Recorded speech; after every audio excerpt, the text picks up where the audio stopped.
everybody, and welcoming you into another exciting season of Mean Green Game Day. I'm Shahji Adam, and I am joined here with a stellar cast of Garren Schantz, Jack Buchmeyer, and Van Malone. Well, gentlemen, here we are. Football season is here. I've been waiting for this day for Mean Green Game Day, and we are now here. Who's excited for football season? Oh, man, it feels great. It feels like it's been the longest offseason ever. College football is finally back. It feels great.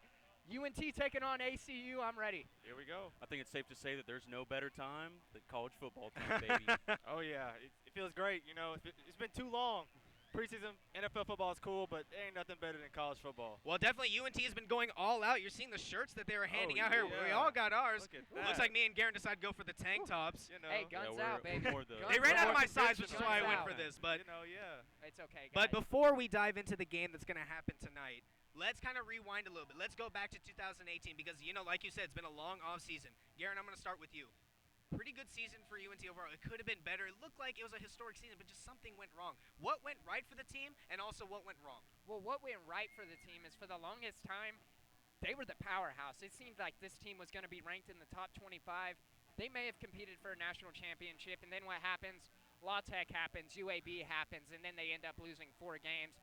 First off, let's start with what went right. DeAndre Torrey's running game, rushing for 977 yards, 15 touchdowns, and that's considering Lauren Easley tearing his ACL about 3 games into the season and Nick Smith not even showing up. Also 450 yards per game, 34 points per game, 207 passing yards per game, 31 minutes per possession, or per game's possession. That is really good. And now for the wrongs, the defense has been horrible. The defense has been so bad for such a long time. Just 34 sacks in Conference USA. That's not good enough. And 37% third down conversion rate. That needs to be better in order for UNT to be successful this season. Yeah, especially with what you said, starting off with what went right. The offense, you're definitely right. Definitely with Graham Harrell's high-flying offense, Mason Fine definitely took advantage of it. As you said, Lauren Easley tore his ACL, but then, as you said, DeAndre Torrey and all of them kept going in. They continued the load leading up into what eventually would be a big loss to Utah State. But then going into what went wrong, as you said, the defense wasn't as great as it normally isn't the best, but, I definitely think we took strides, but still, the weaker part of the team, especially, and then you get into the fact that, we got a little cocky. We were riding high, 5-0, 6-0 around there, and, eventually we got into the second half of games, and, as you said, La Tech happened, Old Dominion happened. Right. So, we got to avoid that to make sure the season definitely stays on the right track. Yeah, what went right? Mason Fine. I mean, he was a record-setting quarterback. Did fantastic. Really led the offense. Great. And going into a senior year, we expect more of the same. What went wrong? Unfortunately, it was those second-half collapses. I mean, you look at the games against Louisiana Tech, games against UAB. They could have went 12-0. Like, if they stayed with the game, stayed the course, UNT could have went 12-0. But they had those late game collapses. I would really like to see how they fix that. Is that going to be a point of emphasis? It should be. And then also try to get that loss of Utah State out of their minds. You got to get it out. You got to get it out of their minds because loss like that can really be like, it can be a damper on the new season. So, in order to right the ship, they have to get those mistakes fixed. And they definitely want to recreate that offense. You're looking at last year's second in scoring offense, about 35 points per game. They were tied for first. So basically, we had the best offense in Conference USA. First in passing with over 300 yards per game. First in first down conversions. That just shows you how much of a force this wide receiver core and Mason Fine was. The defense kind of improved from 2 years ago. We were 7th in defense overall. Not too bad. Still room for improvement. Like you said, those second half collapses I've seen way too many times. Now, I want to say this. If everything all goes to plan for North Texas, are they the early favorite for the Conference USA Championship? I'm going to still say no. I don't think that they're the favorite. I think UAB has got to remain the favorite. I think that UAB's running game, they have arguably the best running back in the conference. Yep. And also UAB, they're coming up fresh off a national championship. And also that running back, he was first-team Conference USA. Oh, wait, and he was MVP of the conference championship. So they have one heck of a running back. They're the most complete team in the conference, if we're being honest, and they still have that chip on their shoulder from when the program got shut down a few years back and just opening up. I'm definitely going to agree with you. It's definitely going to come down between UNT and UAB. Hopefully we don't have one of those La Tech Old Dominion type things that always seem to happen to us that will eventually not make it to the game. But as you said, UAB is one of the more complete teams in CUSA. So I definitely believe it'll go down between UNT and UAB. But it's Mason Fine's last year. He's going to go out with a bang. I definitely think it's going to come down to one of those, whoever has the ball in the last 2 minutes, it's going to come down to one of those. It's going to be a nail-biter game. So there's no clear front runner, but it's definitely between those two teams right now. Yeah, I'm with you, Jack. There's no exact answer. And it really depends on which team gets the most key plays at the key times. Who makes the fewest mistakes when mistakes cannot be made. 4th down, on 3rd down, in the red zone, limiting penalties. It's the team that succeed in those margins. That's who we're gonna see holding up the trophy. Definitely, UAB is a favorite. Last season, they finished 11-3, 7-1 in conference play. They were first in the West Division. UNT was just behind them. Now, real quick, let's touch on this. Under Mason Fine, they have not even come close to winning a bowl game. They've been in multiple bowl games, but they've been losing by 20-plus points. Do you think they can win a bowl game this season? Mason Fine's last season. Yes, I say questionably, because Mason Fine, going back to the Utah State game, and you can go back to the Troy game, he's not performing well. They have a great coach in Seth Luttrell. Yeah. Thank goodness they were able to keep him, and he didn't go off to North Carolina. But 8 completions, 59 yards, 0 touchdowns against Utah State. I mean, he was hurt. He was hurt, but also he's the 13th best quarterback in the nation. He has to prove himself. If he wants to be that Heisman contender, once again, he has to prove himself for a whole season, including the postseason. Yeah, I mean, I definitely do think we'll eventually win a bowl game. First year against Troy, no, we hadn't been to a bowl game in a while. Second year, Utah State, they're a ranked team. Yeah. So we haven't really been exposed to a type of caliber team as Utah State. So going into year 3 with the bowl game, as Mason Fine's senior year, hopefully the knees don't give out like of course they did against Utah State. If he can stay healthy, if he can continue to just go air raid, do what he does, I mean, I definitely think there's any possibility to make it. Ben, I got to get a quick one from you, man. The seniors are going to use these bowl game losses as motivation. I think they'll pull one out. It's going to be interesting. You definitely want to see it. But later on in the show, we're going to be exploring the rest of Conference USA, and we're going to be making our predictions. But for now, next up on the next block, we're going to be discussing some Heisman predictions. I know it's been going around. That's next on Mean Green Game Day. Hey, look, it's those guys. What's up? What's happening today? Let's hit those pearly whites, man. Boys, check it. Yeah.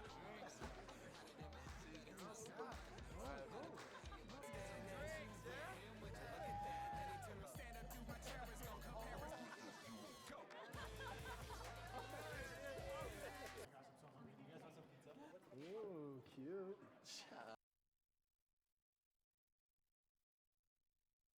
Hey, look, it's those guys. What's up? What's happening today? Let's hit those pearly whites, man. Boys, check it. Yeah.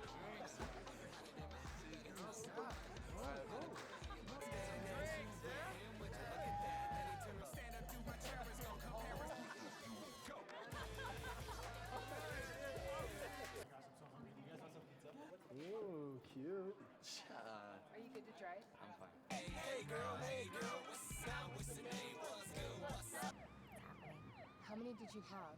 I should be fine. You should be. Sir, go and step out of the vehicle for me. Yes, sir. See ya, buddy. Today, Sean's got a hearing. We'll see how it goes. Good luck.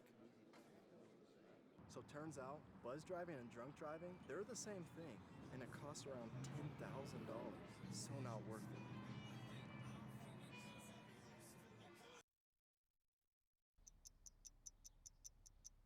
I understand. I know it's not your typical resume. Okay, well. But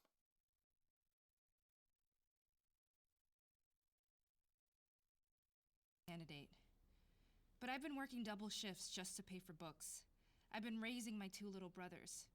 I'm determined, driven, motivated. Isn't that what you're looking for? Look beyond the resume and discover new ways to develop great talent at gradsoflife.org.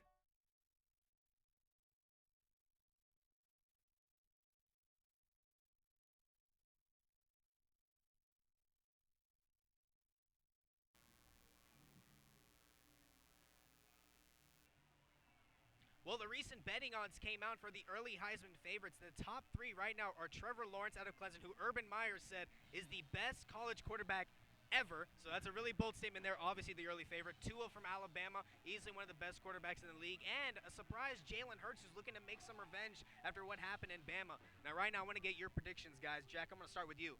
Who is your early favorite for the Heisman? I'm going to go with Trevor Lawrence. Sorry, Jalen Hurts. Sorry, Oklahoma. You're not getting the three-peat. It's not going to happen.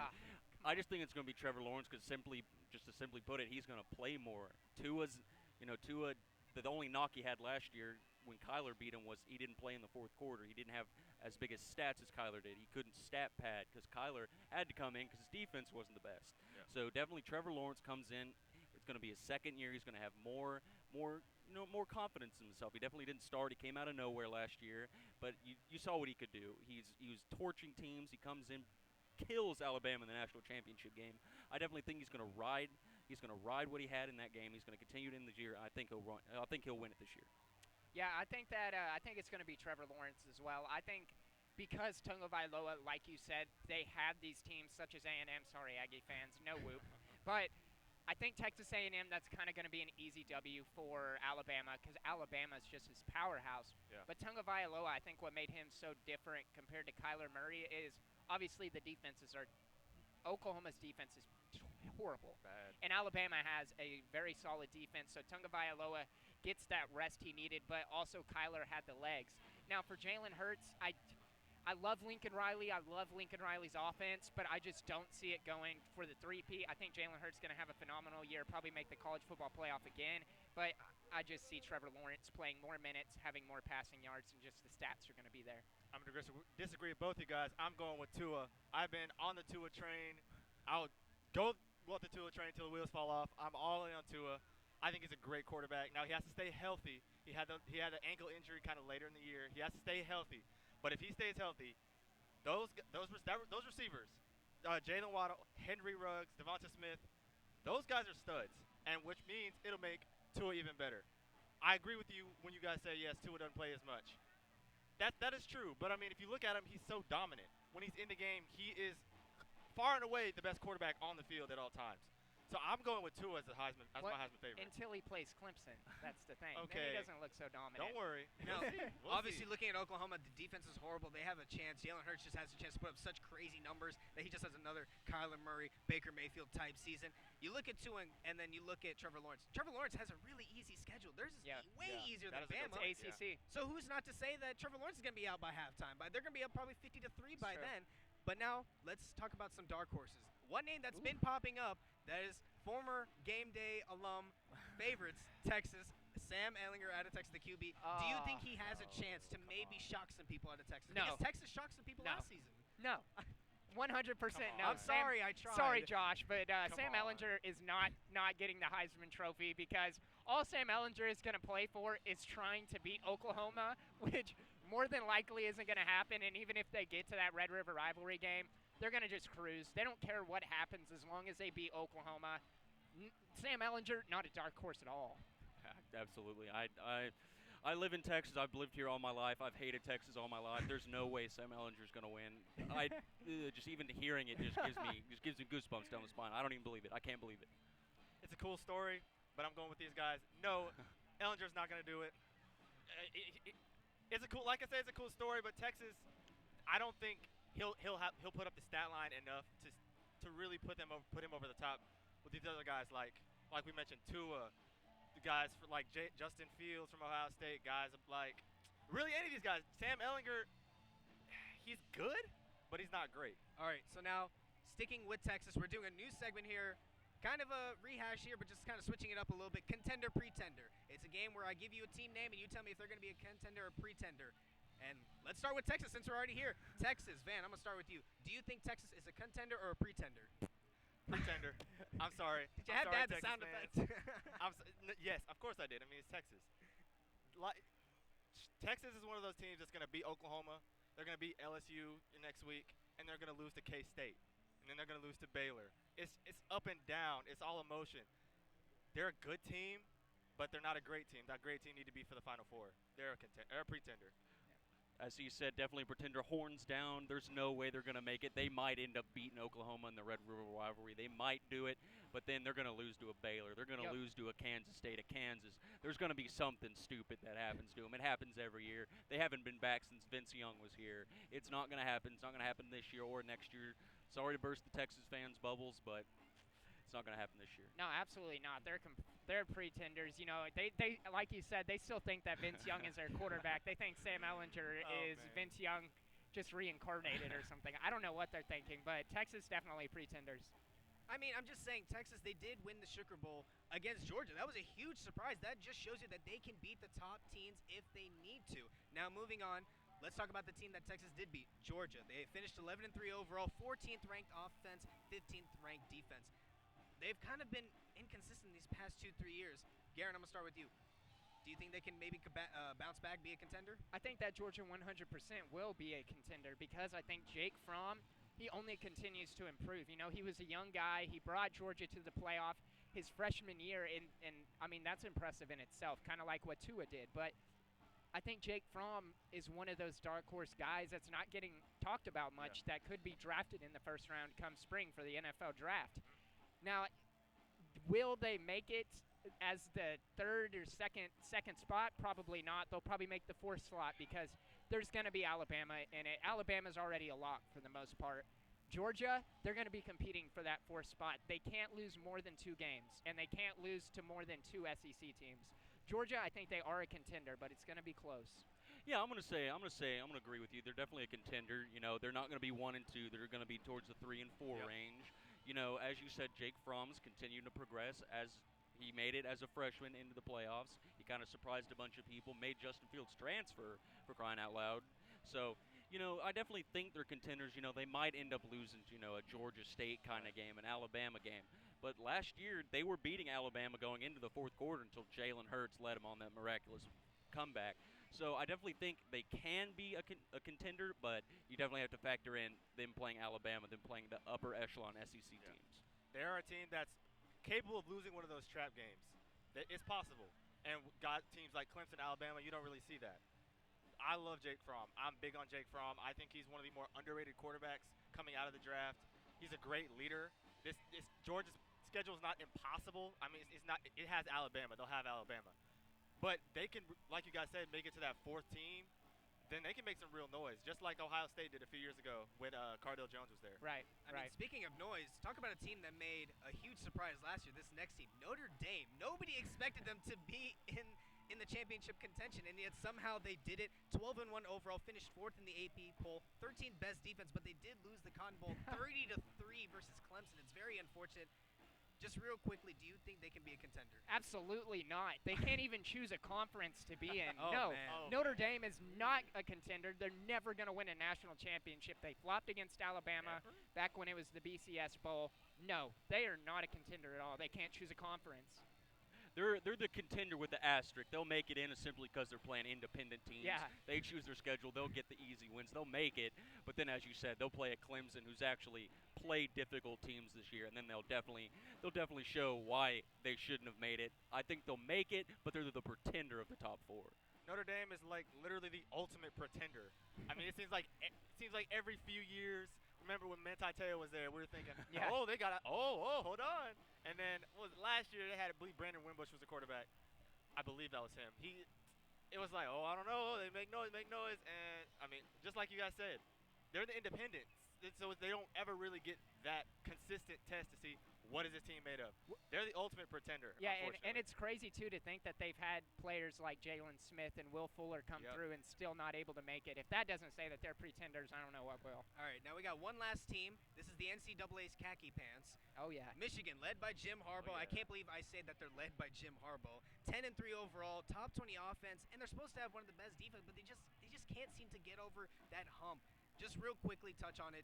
Do you think they can be a contender? Yes, they're a contender. I think that the defense is phenomenal. I think that every single year, Jim Harbaugh somehow gets these players drafted. It seems like 3 or 4 in the first round, at least 10 in the top 5 rounds. I think that they're a contender for sure.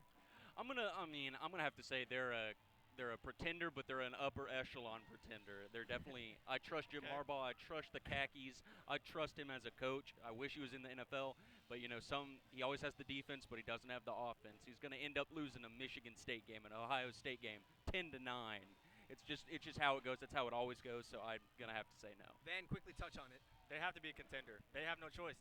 At least when Harbaugh is getting short, they have to be a contender this year. Well, it's going to be interesting to see. Well, we're going to wrap up talking about around college football. Now we're going to bring it back to Conference USA. That's next on Mean Green Game Day.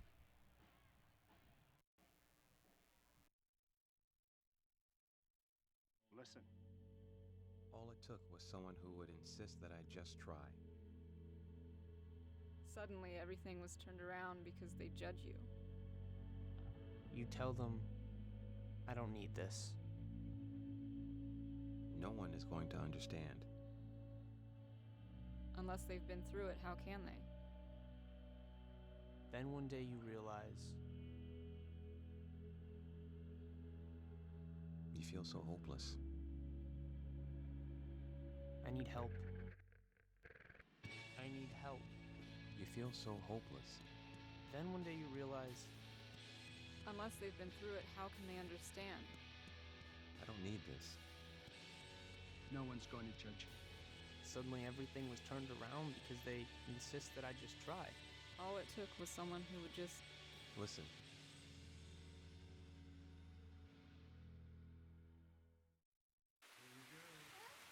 Here we go. We're gonna go out there in the rain. Gonna get wet.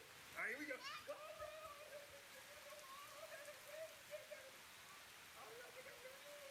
Okay, quick.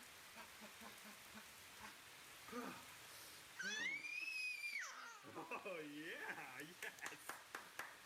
So much fun. Mwah. We're getting so wet. Every year, 40% of all food in the U.S. never gets eaten. 40%. That's almost half the food we produce. Food waste is a serious problem. It impacts all of us. And it's expensive. Your family is throwing $1,500 a year in the trash. We're working hard to put food waste on the chopping block. And you can do the same at home. Learn how to cook it, store it, and share it. Just don't waste it. Go to SaveTheFood.com.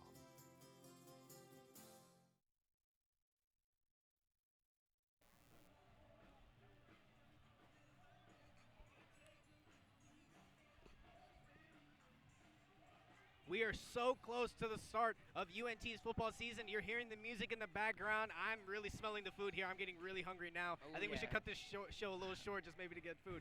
But right now, let's talk about Conference USA. You're looking at last season, the winners were the UAB Blazers. They defeated the Middle Tennessee Blue Raiders. UAB already coming in as a huge favorite.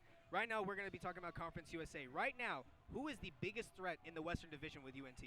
UAB. UAB, 100% UAB. They have the best running back, like I said. It's going to be a hard team to beat, and I think UAB, until UNT does so, UAB is going to be the favorite. Yeah, it's definitely.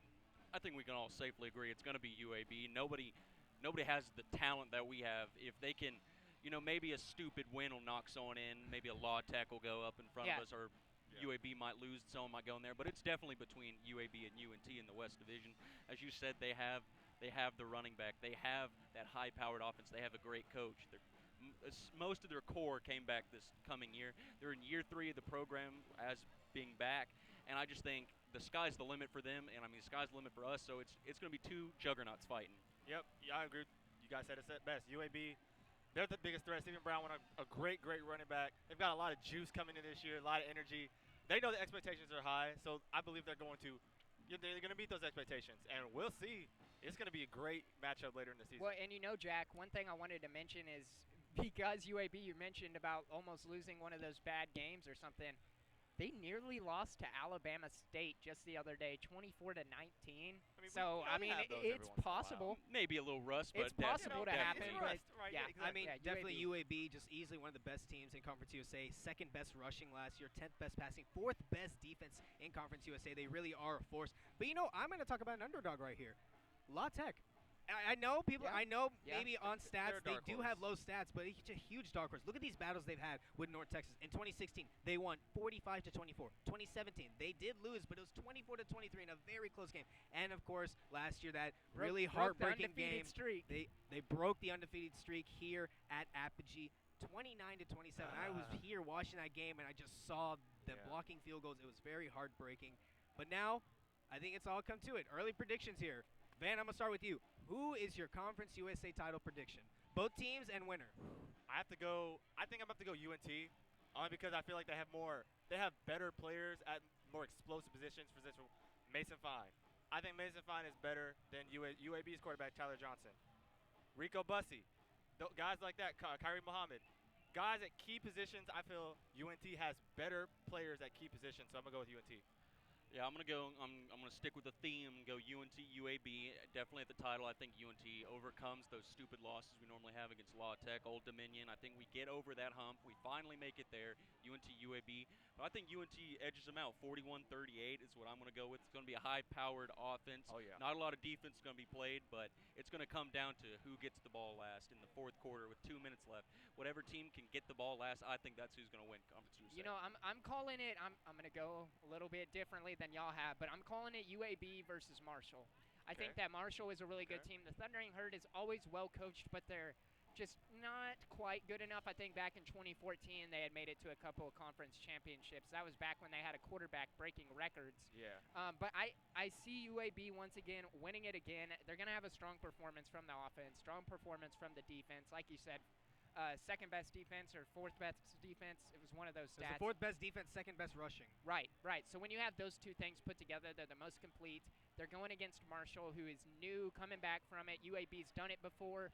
UAB's going to take the conference, and that's just kind of like that's a fresh and new opinion. It may change halfway through the season. So for me, I'm going to go North Texas versus FIU. So the reason why I say FIU, I can't say Middle Tennessee again because they lost their QB in Brent Stockstill. He broke every record quarterback-wise in Middle Tennessee history. He was clearly the driving force for this team, and now he's not there anymore. I think they're going to start rebuilding and hoping they find their next Brent Stockstill, their next Mason Fine. It's going to be a while. Brent Stockstill was voted Conference USA MVP, so it just shows you how much he meant for that team. FIU is retaining their quarterback. That's going to be the true difference for the Eastern Division. I think that's why FIU will come out. Now, looking at North Texas, their defense needs to improve. They need to start. The one thing I saw last year, which is a huge problem, they couldn't pressure the quarterback. And when it came in the first half, they were sacking. They were doing everything possible. Tackles for losses. They just couldn't get to them in the second half. I think they were gassed. I think maybe the opponents just figured them out. I think if they can figure that out and they somehow beat UAB, without a doubt, I think they beat FIU. Now, real quick, who do you think is the best player not at UNT? Spencer Brown, running back, UAB. I mean, just look at the stats here. Back-to-back 1,200-yard seasons, 26 touchdowns, 6 foot, 225 pounds, so he's a load to bring down. Like I said, all-conference first team, MVP of the Conference USA Championship, and he only continues to dominate throughout the entire game, even though teams know he's getting the ball. Second-best rushing offense, they know that Spencer Brown is getting the ball, yet he still continues to get 100-plus yards every game. So Spencer Brown definitely is the choice that normally everyone would pick. He has the stats, he has that. But I'm gonna go a little off script here. I'm gonna go with Adrian Hardy, wide receiver at La Tech. Okay. He had a really good year last year. You know, he had over 1,000 yards, about 1,145 yards. Then he had 6 touchdowns. You know, a pretty decent year. Yeah. And then, but the thing that jumped out to me, he goes into LSU at Death Valley and he gets 10 catches for 181 yards. Woo. That's a difference maker at the highest level, at the one of the most difficult stadiums to play in college football. So I definitely think that, you know, Brown should win it, but I went a little off script there. I'm going to go on the other side of the ball. I like Sage Lewis for FIU. Okay. I like He's that a one. linebacker. He set the program record for tackles in a season with 132 tackles. Dude's a tackling machine. If he has your arms around you, you're going down. You might as well stop running. Well, he had the most pass breakups in a game for FIU with 4. He broke that record. That's a record too. This guy is when you have a guy like that in the center of your defense making plays, it energizes the entire team. One big hit can set a whole team, through the roof. I was just going to say, good for Van for bringing up another player that's not offense. Good job on you that. know. I mean, you're hearing the crowd behind us. They're really feeling the energy here. I'm feeling it. You know why? Because our next segment is a brand new segment for Mean Green Game Day called the Mean Green Lineup. Stick around. We'll see it next. starts out small. The things that hurt us, they all start from somewhere.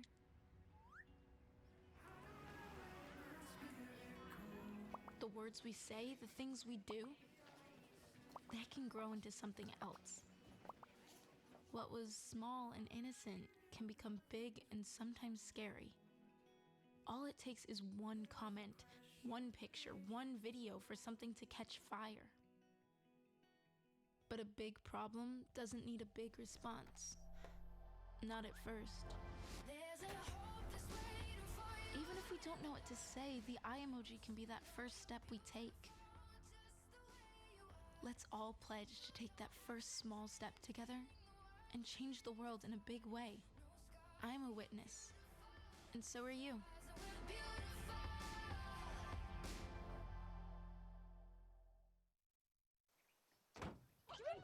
They'll test you. Try to break your will. But however loud the loudness gets, however many cheese puffs may fly, you're the driver, the one in control. Stand firm. Just wait. And move only when you hear the click that says they're buckled in for the drive. Never give up till they buckle up. I'll be right back. Hi! You think you're probably sober? Yeah. But you're thinking about taking the back roads home, just in case. If you're probably sober, then why would you do that?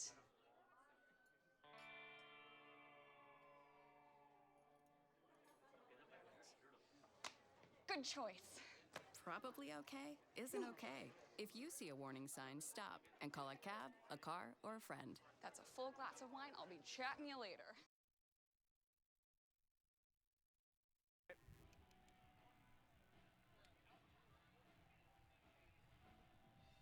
All right, well, it's a really exciting time. We got a brand new segment, but I think we got some fans behind us right now. Okay. We really want to say. GMG, go Mean Green, beat ACU. You heard it here first. Okay. You gotta love UNT here. That just Gotta shows love you it. how much Mason Fine and Seth Patrol have really changed the culture. You gotta love the fan interaction here. But now, I want to go into this new segment I've been really excited about. Mean Green lineup. We're each gonna just talk about a certain position, a certain skill set here, comparing the two teams. We're gonna decide which team has the advantage. I'm gonna go first to kick things off. Okay. I got a pretty easy one, you know, quarterbacks. Looking at both these quarterbacks, Luke Anthony, 3,012 yards, 23 touchdowns, and 9 interceptions. He's decent. He's having pretty good yardage. He's doing enough with what he can. I just don't think he compares to Mason Fine. This is Mason Fine's last season. He definitely wants to put up good numbers. The reason why he has an advantage, he's broken multiple Nortex and Conference USA records. Out of all the quarterbacks in Conference USA, he's just been unbelievable. And he led North Texas to the second best offense in Conference USA, basically the first. Led in touchdowns, completion percentage, and conversions. Unfortunately, this is just no contest. I'm going to go with Mason Fine. North Texas has the advantage here. Now, Garren, which one do you have? I got the wide receivers in this one. This one was pretty easy as well. You know, the quarterback for ACU, you know, he's all right. But these wide receivers that were leading for ACU, well, 1, 2, 3. 3 of them are gone. They got one person returning, and that's their leader, Josh Fink, who has 55 receptions, 644 yards, just 4 touchdowns. That's it. Compare that to UNT's 3 top returning starters: Rico Bussey Jr., Jalen Darden, Michael Lawrence. Rico Bussey, over 1,000 yards, over 10 touchdowns. I mean, it's no competition right here. 4 touchdowns, that's what Michael Lawrence had in probably his worst season. So I got to give it to UNT on this one. UNT's just got the better wide receivers, and they're going to give ACU's defense a run for their money. So I had the difficult task of getting defense. Y'all might have gotten your quarterbacks, your wide receivers, but I got the defense. And surprisingly, North Texas actually had one of the best rush defenses in the country. You know, normally North Texas doesn't have a defense at all, but surprisingly we were pretty decent in a category. But there's no disrespect to Abilene Christian. They're playing Southland Conference teams, and we are North Texas are playing, you know, CUSA teams. They're not the best teams, but you know they're definitely a step above the Southland Conference teams. So Abilene Christian gives up 27 points per game. North Texas giving up about 24. So the defense seemed to be equal, but there's definitely that caveat in there. But you know, UNT did lose a bunch of big names coming in. EJ Agia, he's gone. You have your cornerbacks. You had a couple that leave, but then you kept your 2 big linebackers, the Davis dynamic duo, and then you had 2 returning defensive linemen. So I'm definitely going to have I sound like I'm making fun of Abilene Christian, saying they're not a better team, but We know. I have to. I have to say that. Yeah. No disrespect, but North Texas clearly has the advantage. You know, the coaching is not as clear. It's really not as clear because Seth Luttrell, obviously we saw, he had D1 offers. Kansas State. There was rumors he would leave, go to another job. Shoot. And this guy, Adam Durrell, he's not okay. Granted, his record at Abilene Christian is 8-14. Maybe not great, but we look at his resume. He's won 3 NCAA Division II championships with Northwest Missouri. He's won the AFCA National Coach of the Year 3 times. This guy's an all-star. Now, because I give the edge to UNT because Seth Luttrell really, really changed the entire culture of UNT. Yeah. The year before he came, they were like 1-11, like 2-10, like bad. Like bad. Just bad. Adam Durrell, he's currently in the midst of changing Abilene Christian. He's not there yet. Seth Luttrell, it's safe to say he's changed the culture and completely flipped the script on UNT. So I give the coaching advantage to UNT. Well, definitely right now, it seems all of us have been gone for UNT. It just seems like Abilene Christian's just going through a lot. But let's break down Abilene Christian as a team in general. Last year they went 6-5. They've really been improving, like you said, overall 8-14. But now they completely turned around, going 6-5. But they were 3-3 on the road, and they're here in one of the toughest places to play here at Apogee. At one point, UNT looked to have an unstoppable, undefeated streak here at Apogee, but La Tech ruined it last year. Their head coach, Andorel, like you said, he's a fighter. He just keeps going no matter what. Are there any players to watch here? To watch for you? 100%. For ACU, I have quarterback Luke Anthony, which is an obvious. Safety, Bolu Onafade. He is a great player. Ended last season very strong. And for them, wide receiver Josh Fink. But for UNT, it's Mason Fine, Rico Bussey, DeAndre Torrey. And Brandon Gardner, he's got some huge shoes to fill with E.J. Agia leaving now with the Baltimore Ravens. But that production needs filled. Brandon Gardner, that's someone to keep an eye on. Yeah. I mean, I'm going to agree with you on especially Abilene Christian. I definitely only think the person you can watch is Luke Anthony. He's the shining point of that offense. I can't really see on defense because I don't want to say anybody on defense. Then Mason Fine goes out and just kills them. That would be a disrespect to them. So I'm going to stick more towards North Texas side. I'm going to have to stick with just the whole entire offense in general. You see Graham Harrell leave for USC. Do you think it's Mason Fine's just a product of Graham Harrell? I think you look more towards the offense to see that not only they can survive without Graham Harrell, that they can even go beyond Graham Harrell. So I think Mason Fine and the whole offense goes out, and unfortunately they might run over Abilene Christian. We might not be seeing much of Mason Fine. Abilene Christian, this is a team this is a test for them. This is a test for them. Okay, let's see where we match up because this UNT team is talented. They're a very, very talented team. They return 10 starters. They're experienced. But will they be able to match up with UNT? Surely because of talent. I mean, you can scheme as much as you want. You can have all these fakes, this window dressing, but really when it comes down to sometimes is my guy's bigger, faster than your guy, and you're just going to win that battle.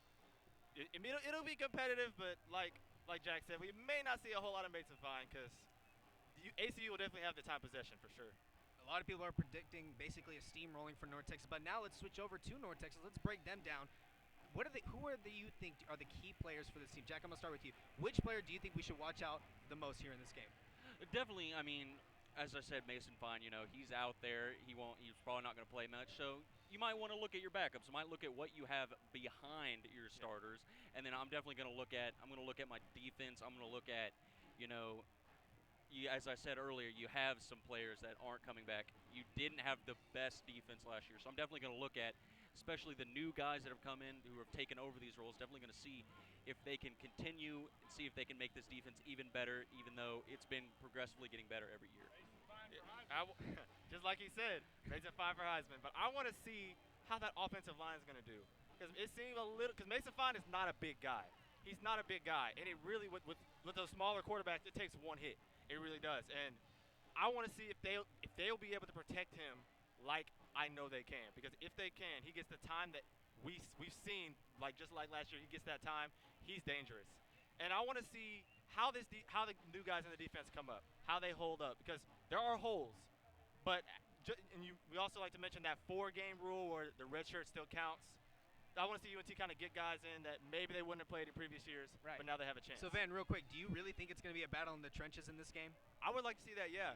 Yeah, I think so. I really, really, really want to see the matchup between the defensive line for ACU and the offensive line for UNT. I think that's going to be a key matchup. I think the offensive line, that's a really good one. I think from a pure production standpoint, if we're going to have backups come in, I would like to see what Nick Smith does because, he's been here for 3-4 years now and was a backup to one of the best running backs to ever go behind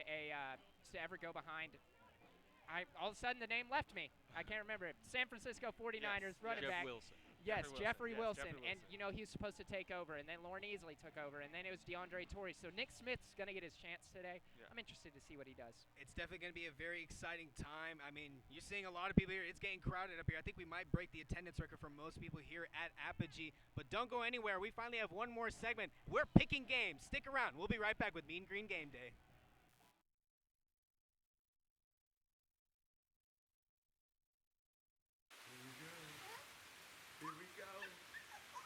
We're gonna go out there to the rain. Gonna get wet. All right, here we go.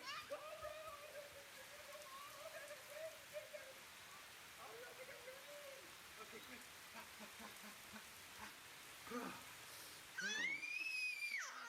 Oh yeah, yes. So much fun. Mwah. We're getting so wet. Every year, 40% of all food in the U.S. never gets eaten. 40%. That's almost half the food we produce. Food waste is a serious problem. It impacts all of us. And it's expensive. Your family is throwing $1,500 a year in the trash. We're working hard to put food waste on the chopping block. And you can do the same at home. Learn how to cook it, store it, and share it. Just don't waste it. Go to savethefood.com. Here's your check.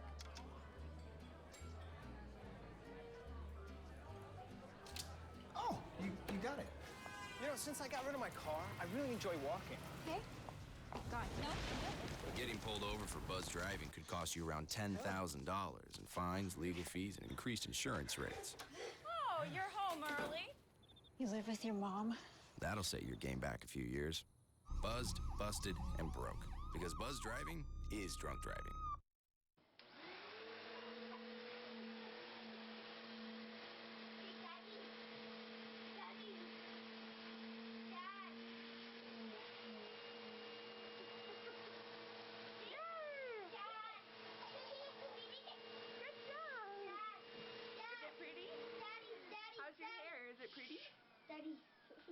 It's pretty.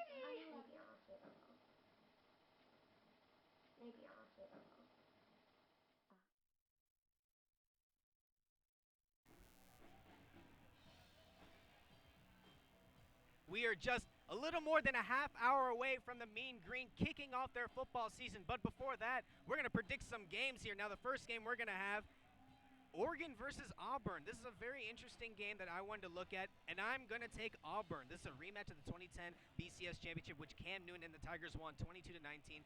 I am taking Auburn over with Derek Brown, Marlon Davidson, Nick Cole, Big Cat Bryant. It's going to be close, but Auburn's got the better defensive fronts. They're going to put on a show. I'm taking Auburn. I'm going to agree with you on that one, and it just kind of comes down to you have an SEC team playing a Pac-12 team.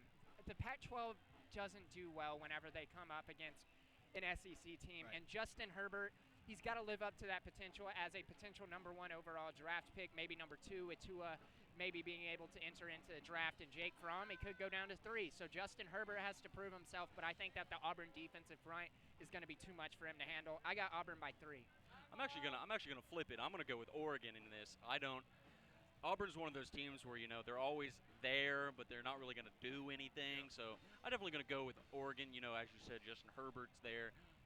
I really hope he lives up to the potential they said he was going to last year. He really didn't. That's why he looked at his options and stayed this coming year. I definitely think he comes out with a bang that'll kind of overthrow that Auburn defensive line that y'all were talking about. Yeah, I'm going to go with Jack. I like Oregon. Auburn, Bo Nix, their freshman quarterback. Let's see. I mean, he's a freshman. Freshman in a big game. You really never know. Justin Herbert is a stud.